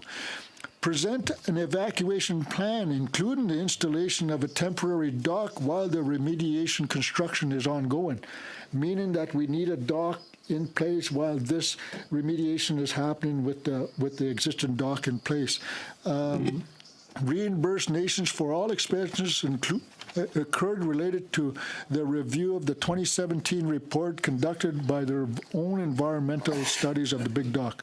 Undertake an internal investigation as to why residents were not informed of the contamination site in the center of their community as soon as officials learned of this problem. 11, report the findings of the investigations to the residents of Fort Chipewyan with commitments demonstrating how such inaction will never be allowed to happen again, and what disciplined actions have been taken against those responsible? None. Follow through with all the recommendations that were in the 2017 study report. Can I just add? Well, yeah, that was up to the chair, but I just wanted to make one comment, and then Mr. Tucker could probably make a Go ahead, comment. Mr. Rogers, and then we'll let I just wanted to Mr. say Tucker that that's important to the committee, that all of these ideas and recommendations, solutions, suggestions be submitted as well in writing so that we have no mistake about what you people are saying. Thank you, Ms. Duckworth. Thank you. I'd also like to add that we're looking for capacity funding for mental health support to address the anxiety and the fears that was instilled on our people with all of this stuff going on and tied to the contamination. Thank you. Very much, Councillor Tuckero. We'll now turn the floor over to Mr. Viss. Mr. Viss, the floor is yours. But beforehand, I saw Ms. Olsgaard's hand up. Are you having a technical issue, Ms. Olsgaard? No, I just thought if I'm giving testimony, I did have a recommendation, but was it only to the leaders? Ran out of time, though, but looking for as much in writing, or perhaps one of the members could ask you a question. You know what? Chair's prerogative here. All you have to say, so we. Ms. Olsgaard, the. Yeah, so it would be as part of the delineation and the follow-up studies to apportion the sources of the contamination and determine what were locally caused by the TC Wharf activities and what is caused cumulatively from oil sands development in the region, since they are the same classes of contaminants. And that specifically relates to the sediments in the surface water. I'll now turn the. You have 5 minutes, please. Thank you. So I just really quickly, so I've reviewed the 2017 documents of that report as well as the one from September 2024. And I'm not a scientist, but I think that this shows pretty clearly that Transport Canada and some of their bureaucrats really dropped balls. Do you think that they should be held liable for the risk that they've put to your community? I'll start with President Cardinal and move down the line. Definitely, I think that we, like I said before, we know the truth. We want to start collaborating. They need to be held reliable. Yes, reliable. Okay, for this. Reliable. Liable. Okay, sorry about that. Liable for what's been done. So yes, I do feel they need to be held liable. Thank you very much, and thank you for correcting me. You know, when you speak about this... Hold your mic. There we go. When you speak about being held reliable and accountable for their actions, you know, it comes to the point about how are we going to address this issue when nobody's being honest from the department itself. We can't even hold that account because nobody doesn't even want to incarcerate them, even though we find it funny. But the department sent a letter to us, an email stating to the fact that if you do these things, Chief will be incarcerated. That's the account that Canada wants to hold. Double standard. Councillor Tuckero? Yes, I definitely agree that they should be held liable. And again, that comes back to my comment about adding the funding for mental health support and addressing the anxiety that is tied to all of this. So you guys have made like a more than 4,000 kilometer trip to come here to Ottawa to have your voices heard. There are some very serious issues in your community as a direct result of failure from Transport Canada. Has the minister offered up any time to meet with you while you're here? No, she hasn't. All she did was just address the fact that she was going to look at it and that she was newly appointed on this thing, and that it, you know, because of Minister Pablo, who was too busy at the time thinking about the Quebec election and that he wanted to run for provincial, and then he just sat back and said, this is too important for me. I can't jeopardize my position. I'm going to move on and let a different ministry deal with this issue. That's the response we got from them. So you've had like minister after minister after minister fail you. You guys have made this very long trip. So would you make time in your busy schedules, because I know you guys have very busy schedules, to meet with the minister if she somehow found the availability? Because I know that there's some staff from the ministry office sitting back there. So maybe they're going to listen and can bring this forward to the minister. Would you make time if the minister could make time for you? We would. My flight is actually scheduled to go back home tomorrow morning, so it would have to be sometime this evening. If. Do you think it's pretty disturbing that the minister isn't making time to meet with you despite saying that this is so important, sends a letter to 1 out of 3 of the organizations on the 11th hour. Like, you guys have been planned to come here for a while. This isn't like this is some surprise or some new thing. What does this tell the community of how important Fort Chipewyan actually is to the government of Canada and this Liberal government? I believe that there's neglect of the importance, obviously. Hopefully we don't get a resignation of another minister, so we could move, so that it keeps on ongoing. But great leadership shows, collaboration. I have faith in Minister Anand to set the meeting, and I'm here all week with any ministers that would like to meet with us as Three Nations on working forward to make sure that this is addressed. So thank you very much. I myself, I'm here till Friday. Minister Anand didn't reach out to us in regards to being part of the discussion here as well, but we do invite her if she does want to have a discussion and moving forward. Actually, I invite everybody to come to the discussion and to fix this problem, because this is a problem that's ongoing and it should have been rectified and remediated in 2017 if the study came out in 2016 or back in 1997. When do you want to take responsible for the whole inactions that were taking place? So I don't want to be pointing fingers at anybody in this regard. All I want to do is go back to my community and tell the people of our community it's safe to go swimming because we remediated the plan, but no plan has been put in place this far. Thank you. So really quickly, so it's established that there is contamination in the community. There is no signage that's been put up by the Government of Canada. Has the Government of Canada done anything to actually alert anyone in the community other than your Three Nations? No. Although we did, it was brought to our attention that there were federal employees at the dock, I think about a week before Minister August, after our meeting, and so we had to, when we were on our phone call with her, we asked, okay, what are these employees doing here? Because nobody would tell us. But we did know that they were there for other reasons in relation to repairing the dock itself. So, but, they're there. We assume that they were there in response to the contamination, but it was there to fix the dock.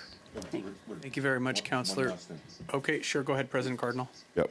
Regardless of that situation there, it's still no communication with the nations, whether they're going to fix the dock or not. Still no consultation at all. So thanks. Thank you very much, President Cardinal, and thank you very much, Councillor Tuckero. We'll now turn the floor over to Monsieur Lauzon. Monsieur Lauzon, la parole est à vous. Vous avez 5 minutes, s'il vous plaît. Merci, you have 5 minutes. My questions will be in French as well, so I'll leave you a bit of time to put your headsets on. Thank you again. And I sympathize with everything that you've told us today. When it affects our children, our families, and it touches us personally as well. And I don't think this is a partisan question. The question is how to fix this. Député Goodridge nous a... The member Goodridge said some important dates, 2017, 1997, but I would like to hear about 2013. So there was an observation at the time. Were you aware?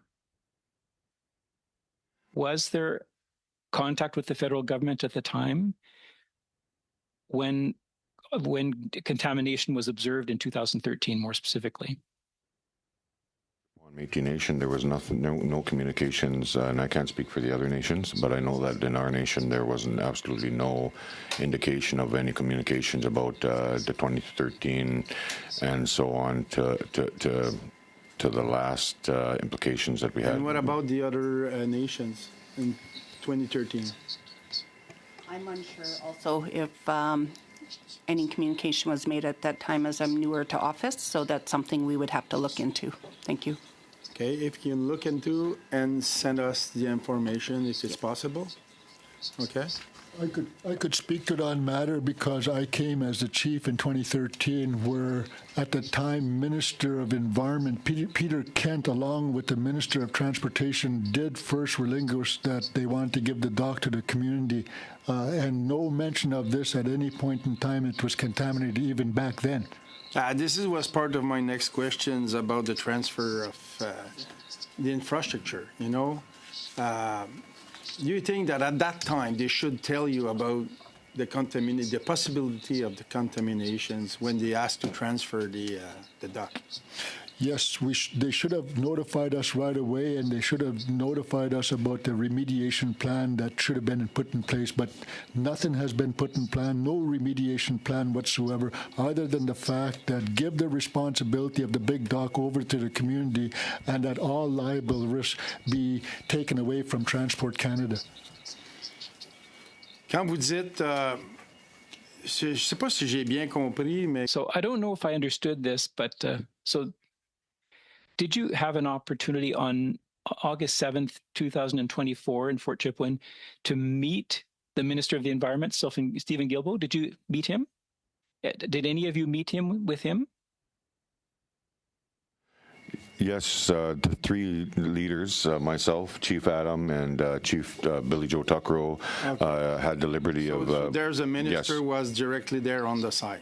Yes, there was. Minister Jabot was there, Stephen Jabot. OK. Dans les discussions que... All right, so in the discussions that you had with Mr. Guilbeault, que tout le monde a droit à vivre avec...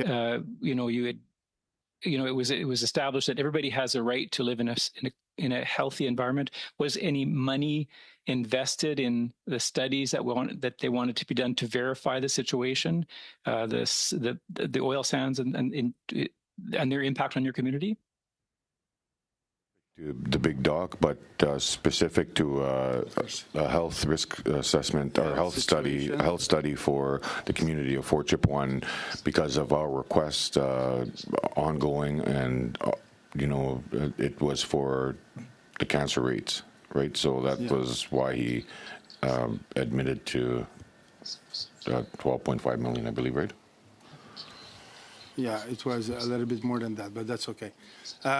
Moi aussi, j'arrive du milieu municipal comme mon collègue. I was also in the municipal world, and I had to deal with contamination as well in our water. And it's always a question of regulations, and municipalities, work through zoning and land use. But in your municipality, the one where the wharf is, what is the zoning that's been designated by the municipality for the usage?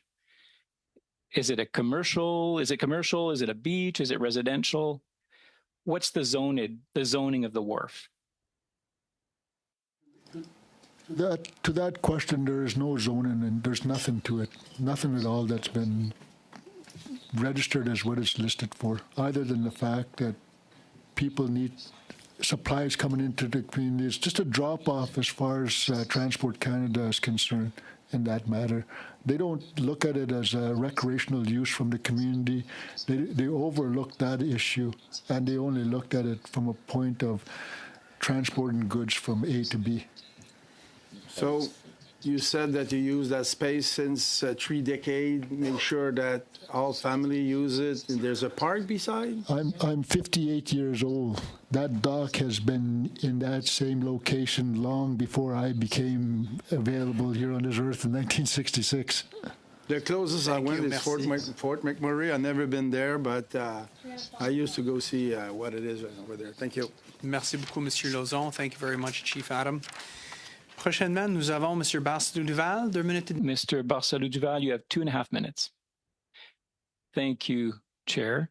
I want to start by saying that the document they gave me, I will be passing them on to the clerk as well on behalf of all the committee, so that all the committee members can consult them before the next meeting, I hope.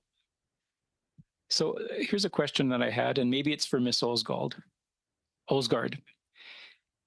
Based on your expertise as a toxicologist, First Nations want to be able to use what's there, and they want to be able to decontaminate the site. Chef Adam aurait... and Chief Adams could have been incarcerated if he had wanted to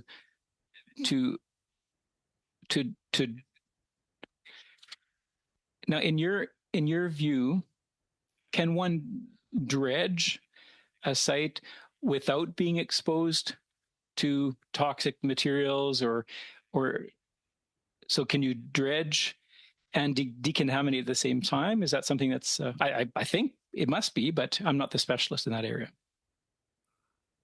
Yeah, I don't do actual remediations, but I develop remedial objectives for them. And so if you look out in British Columbia and Vancouver, they dredge that harbor almost every year. And when you undertake dredging activities, there will be resuspension of sediments and increased risks during the remedial activities, and signage is put up. That's part of the process.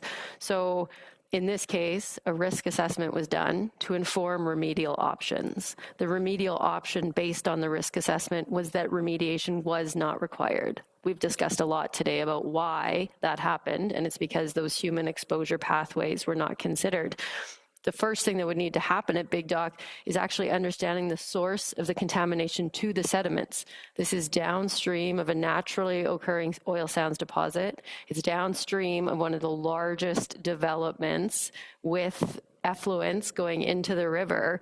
And then it has the local contamination from the wharf. So you would need to you'd actually have to characterize, figure out what the sources are, and then determine the most appropriate way to remediate, given you're going to have a continually ongoing source from the natural oil sands and from the oil sands development. This could be a situation where you would have to remediate consistently or have some mitigation put in place to treat incoming waters and sediments from the lower Athabasca River. So it's not such a Sorry, I'm not trying to contradict leadership here, but it's a complex situation where you have natural and anthropogenic factors that are contaminating those sediments. The soil and the groundwater, those are local. Those are easy to remediate. The sediments in the lake are a different issue that's going to require really robust environmental site assessment, remedial option planning, and then a remedial plan to protect everyone who's using that lake in the beach area. Ce que je comprends de ce que vous me dites, c'est que c'est pas parce. All right. So what I'm understanding is it's not. If we don't eliminate the cause, then the contamination could come back. Is that what you're saying? It's very likely in this area, and that was a deficiency of the studies. They never identified the source of the contamination of the sediments because they never achieved delineation. When you get access to the 2017 reports, you will see site characterization maps where they took soil samples. Where they're red, they're over guidelines. Where they're green, they're under guidelines. And so they are always red. No matter how far they went out in those plans, sediments were never clean or safe or below the guidelines we use in Alberta. They have to figure out why that is before they spend a lot of money remediating. Doesn't mean it doesn't need to happen, but they have to determine the source and the best path forward. Merci beaucoup, Mr. Barcelo-Duval. Thank you, Mr. Barcelo-Duval. Thank you, Mr. Chair. I have two brief questions.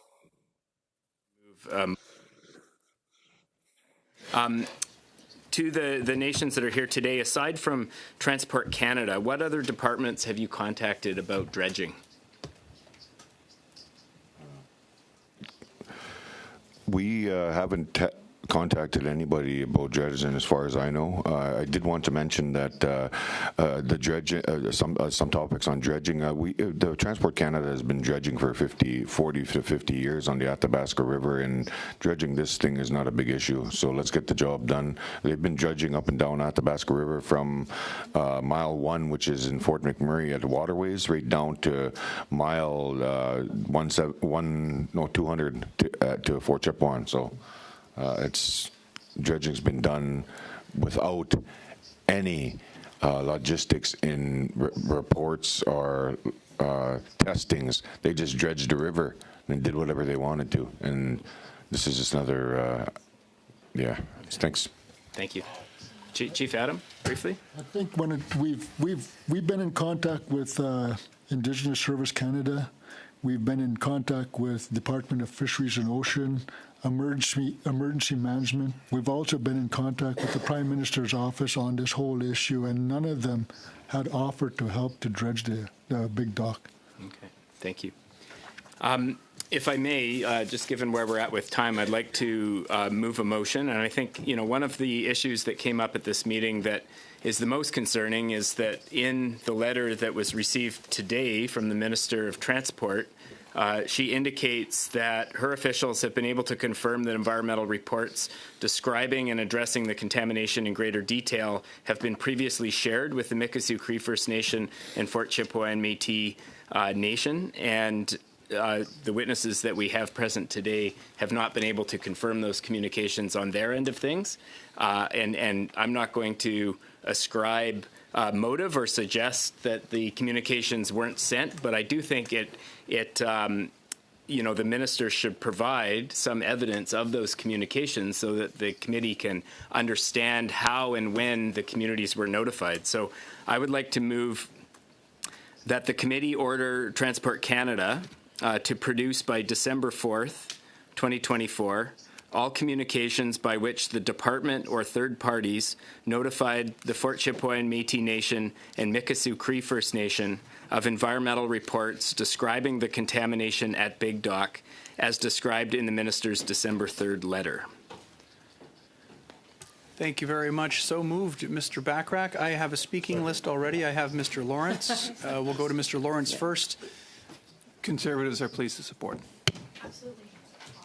Do we have any members who want to confer on this? Do we want it translated before we move forward? Does anybody want me to suspend for 2 minutes to discuss, or is everybody copacetic? I'd love to see unanimous consent on this. Mr. Rogers? I suggest we suspend for 2 minutes. Okay, we have a member who'd like to suspend for 2 minutes. Just before we suspend, and if I may just characterize is it clear to everyone what we're trying to get here?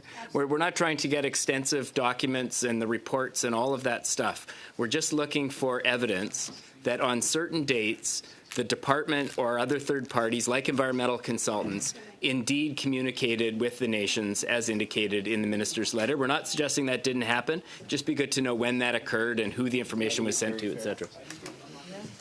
I'm not going to, come on, man. I wouldn't do that. Colleagues, I'm going to suspend because there is a member who'd like to confer for 2 minutes. We'll reconvene in 2 minutes. I have no intention of concluding this meeting. It's far too important, so we're going to suspend for 2 minutes.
back to order.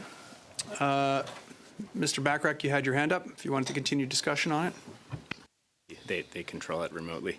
Thank you, Mr. Chair, and thanks to my colleagues for the conversations during the recess. There was some indication from the government side that perhaps a bit more time would be helpful, I think, as long as the committee has the documents prior to our meeting. Yep. And so we settled on December 5th at 10 a.m. As being adequate time to review the documents prior to the meeting, which is scheduled, I believe, for 3:30 on Thursday. Yeah. So maybe, I know I can't amend my own motion, but...